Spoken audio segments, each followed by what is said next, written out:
घोट येथील ग्रामपंचायतीचा कारभार दिवसेंदिवस बिघडत चालल्याचे गंभीर चित्र समोर आले आहे।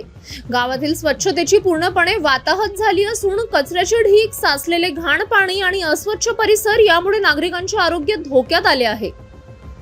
ग्रामस्थांनी अनेक वेळा तक्रारी करूनही ग्रामपंचायतीकडून कोणतीही ठोस कार्यवाही होत नसल्याचा आरोप केला जात आहे।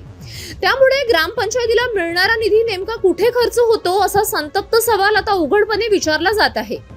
गावात लावण्यात आलेल्या कचरा कुंडीची अवस्था अत्यंत दयनीय झाली आहे।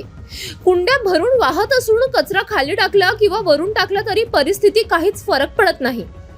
कचऱ्याची वेळेवर विल्हेवाट न लावल्याने दुर्गंधी पसरत आहे आणि डासांची उत्पत्ती वाढली आहे। परिणामी नागरिकांना दररोज नाहक त्रास सहन करावा लागत आहे।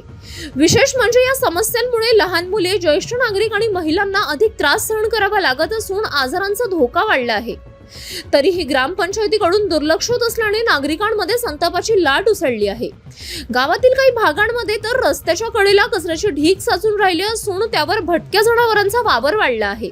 यामुळे अपघाताचा धोका देखील निर्माण झाला आहे। नागरिकांचा प्रशासनाला इशारा।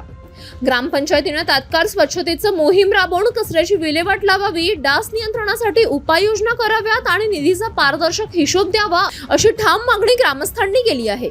गडचिरोली जिल्ह्याचे पालकमंत्री, जिल्हा प्रशासन, आमदार, खासदार यांनी नागरिकांची या गंभीर समस्यांकडे लक्ष द्यावे, तसेच तात्काळ समस्याचं निवारण करावं, अन्यथा येत्या काही दिवसात ग्रामस्थांनी रस्त्यावर उतरून तीव्र आंदोलन छेडण्याचा इशारा दिला आहे।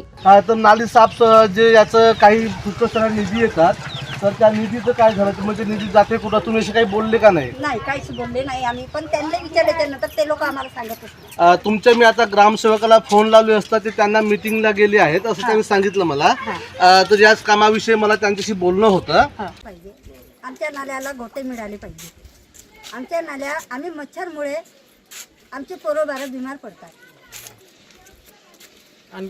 तर या नाल्या 2 वर्षापासून साफ झालेल्या आहेत। तर या पूर्ण गावकऱ्याचं म्हणणं आहे, आणि हा जो वार्ड आहे, या वार्डामध्ये जवळपास 2 ते 3 वर्षापासून नालीची साफ स्वच्छता झालेली नाही आहे, आणि येणारी निधी जाते कुठं, महत्त्वाचा प्रश्न हा पडला आहे। या निधीचं हे लोक नेमकं करतात काय?